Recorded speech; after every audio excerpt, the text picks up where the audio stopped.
Introducing Charlotte, Jenny and all that jazz.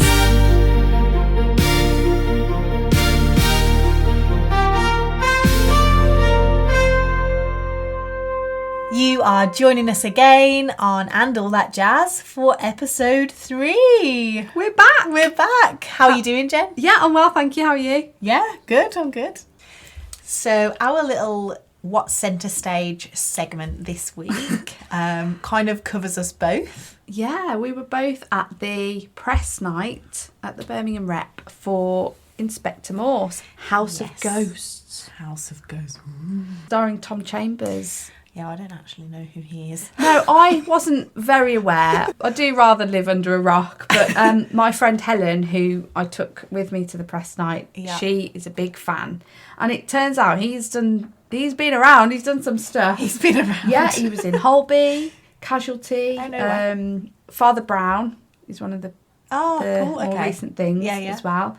Waterloo Road, do you remember that? He was in Waterloo Road. Yeah. I never actually watched it, but I remember it. And he won Strictly Come Dancing. Strictly. Yeah, so he's obviously got a few moves going on as well. Yeah, I thought he was very good in this Inspector Morse. Yeah, he was actually. I don't think I've read any of the Inspector Morse books, but I've seen a few of the TV shows. Yeah, it was. I think it got the right vibe for those TV shows. Like, I think he played Inspector Morse very well. Yeah, I think it was a good sort of... If you enjoyed the shows, the TV shows, you were going to enjoy the stage adaptation of it. He was very good. I liked the guy that played Lewis as well. He was a good fit. I felt the whole thing was well cast, actually. Yeah, I agree. Yeah, they seemed to gel well together, and Morse and Lewis, they bounced off each other well. They did. They had a good camaraderie. They did. Yeah. So it was a co-production between the Rep and Melting Pot Theatre. Yeah, Melting Pot. Yeah. So I thought that worked well.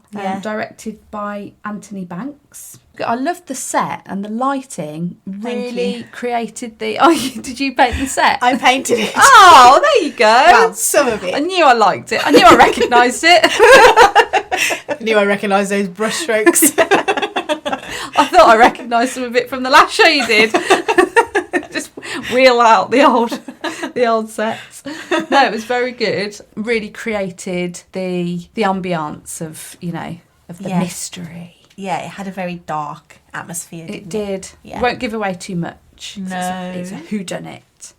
Oh, yeah, we can't give away the ending. Well, I don't know if I really know the ending because it was very wordy. I'm not going to lie. I struggled a little bit to follow it in places. I guess with the whole story with the whodunit, you've got to kind of keep the audience guessing. You have, yeah. There were some twists and turns in there, weren't there? There were twists and turns. There were some bits that I did think, ooh, maybe that is going to be the person. And it turned out that it was. But not for the right reasons, or the reasons you thought. Yeah. Yeah. The set was lovely. The design was lovely. I think they used it very well. The scene changes were all super smooth. And I love that about a show. It was smooth, wasn't it? I love that. It's really hard to kind of sit in the audience when you're a stage manager or an actor yourself. Hard to switch off. And not notice every little thing. Yeah. So when you see scene changes that are super smooth, it's like, good job. Yeah, it is nice when you can sort of sit back and trust the performance almost. That you don't have to feel on guard for anything going wrong. Yes. Yeah, that's a good point, actually. That's true. And it did do that, I think. It did ease you into the world of Inspector Morse. Definitely. But yeah, that floor took 3 days. Really? Yeah, we got it done in 3 days. Me and Laura, who is the head of scenic art at the Rep, we had it all laid out. Usually we have to do a floor in sections, but we managed to get the whole floor laid out all in one go, which was a treat. And then we got it done in 3 days. Crikey. Yeah. It was quite intricate, wasn't it? It was like small floorboard effect, wasn't it? Yeah. Yeah. So it was, I think there was about 5 or 6 processes to that floor, like washes, texture, paint, washes. Wow. Well, it won't give too much away to say it was made to look like a theatre stage, Yes. traditional theatre stage Yeah. flooring, wasn't it, really? Yeah, so So like really old and worn. Yeah. Yeah. Oh, it was. Do you know? I did actually notice the floor. I'm not just saying that. I actually noticed it. It was really good. Yeah. So that Really was me. created the And Laura. effect. Yeah. Yeah, it's great. It is like scenic painting is great. It's a lot of fun, and given the design and then being allowed to just go with it. Yeah. Obviously, you've got to copy the design and you've got to make sure that you're doing it to the standard of what the designer wants and stuff. But it's so nice just being let loose with the paint. Really creative. Yeah. And just getting to be really creative, because I did if you do go and see it, I mean, I know you have, but generally out there in the public, if you do go see Inspector Morse, because it's going out on tour, there's a big abstract painting. I in there. noticed that. Yeah. The blocky one. Mm. That's what I painted as well. Oh. Yeah. And that was my first solo. Usually I have guidance from Laura, but that was my first solo thing. She just kind of let me go. So I had the design given to me, and then had to just go with it. Because there were two big paintings, weren't there? There was that one very abstract, and then Yeah. the other kind of abstract, but it more of a sea beach scape, wasn't it? Yeah. So Laura, so I'm going to give you a little inside tip here. So originally that was a face, so it was a portrait oil painting, but at the last minute it got changed because they didn't like the idea of the face being behind them on stage. Right. So Is it too distracting?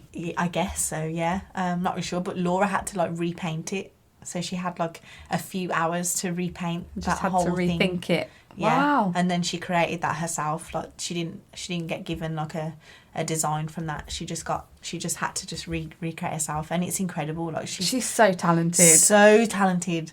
Literally, I'm learning so much from her, and her work is incredible. Like she's done some incredible stuff in her career as a scenic artist. I think she did paint Peppa Pig at Peppa Pig World. Probably not the highlight of her career, but I'm sure I've seen a photo of it somewhere. That's so cool. If you go to, have you been to York?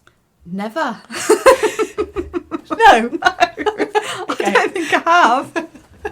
Well, if you go to York, there's a really cool medieval, I guess, attraction there, and you go like underground. You sit in. I'm doing all these things with my hands, like it's going to explain what it is. But you sit in like not a swing. What do you call them when they go around on a track? Oh, You basically just sitting monorail. No. It's like a little. It like hangs, and you're going around on the track, but you just sat in the little Yeah. pod. Okay. I'm going to call it a pod, and then you just go round this like medieval village. So it's basically what York used to be like. And Laura basically did that. Oh. Yeah, honestly, She it's incredible. Painted the whole of York. Back in the medieval times. She's not that old. Sorry, Laura. But no, she created. I wonder if she met the Grand Old Duke of York. She have 10,000 men. Yeah, and he marched them right up to the top of the hill and back again. Apparently, rumour has it. We'll ask Laura.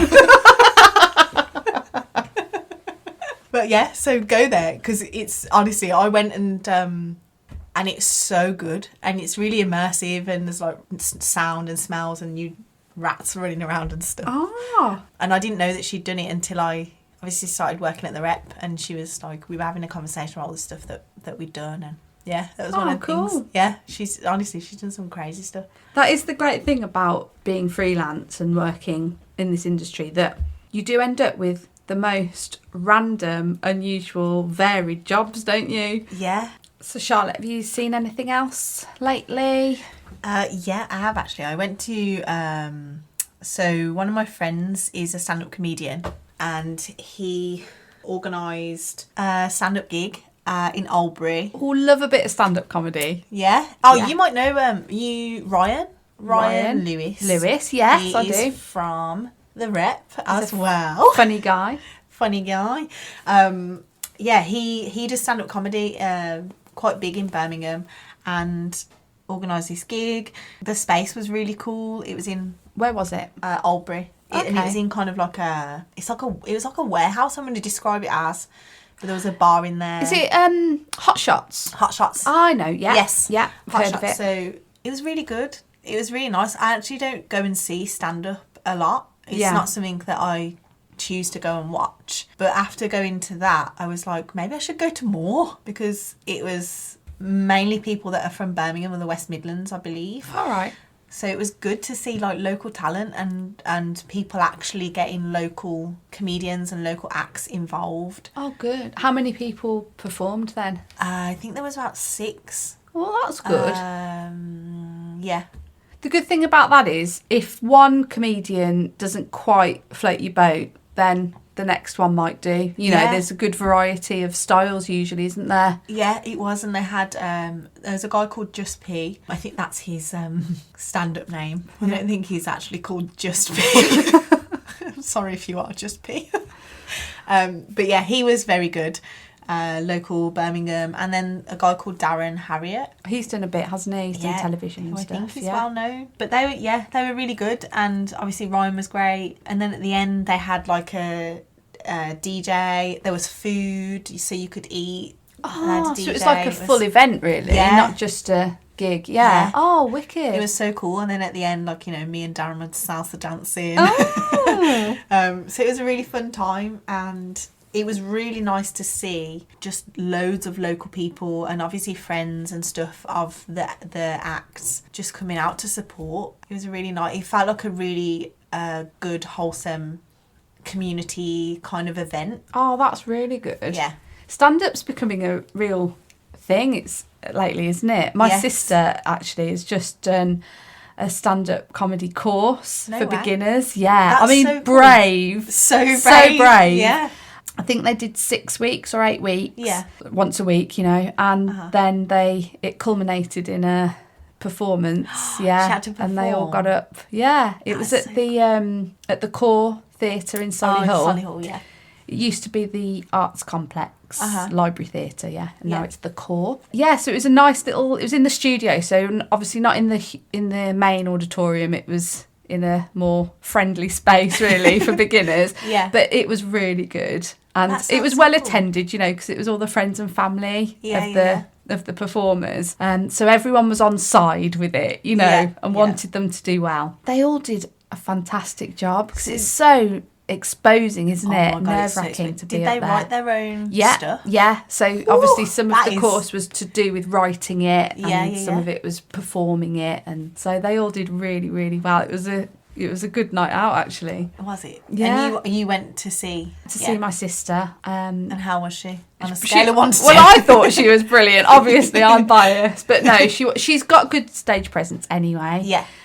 Just naturally, and she's had experience on stage, so, and using a microphone, like those kind of techniques, you know, she had that down. But then, well, I thought she was really funny as well, so that was a bonus. That would have been so cool to go and watch, because you don't often get to see. I know that they have like different like comedy clubs and stuff, and you can go and see new comedians, but actually going and getting to see comedians that are literally just starting out, like this is the first ever thing that they've done and written themselves, that's so cool. It was really exciting, actually.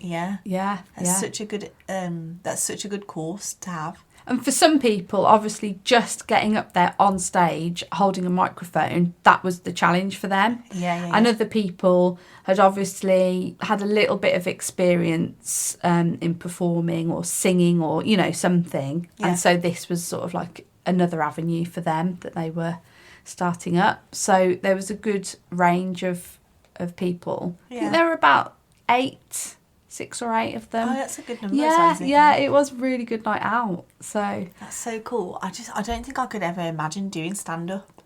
It's like seems you said, really hard. It's so exposing. I think there's a big difference between being funny with your mates when you're prattling about and being able to get up on stage and make a room of people laugh who they are not invested in you as a person from scratch. But it is, I imagine that it's kind of like we talk about singing being very exposing. For me, stand-up has that same feel.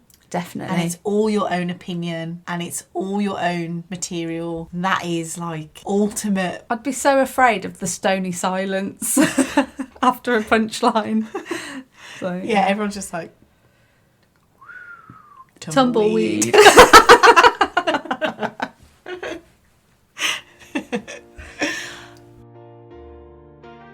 That's a wrap on today's episode. And what have we learnt? Well, say what you want to say. Don't fear the tumbleweed. Thanks for listening. Join us next time for more on theatre, television, and all that jazz.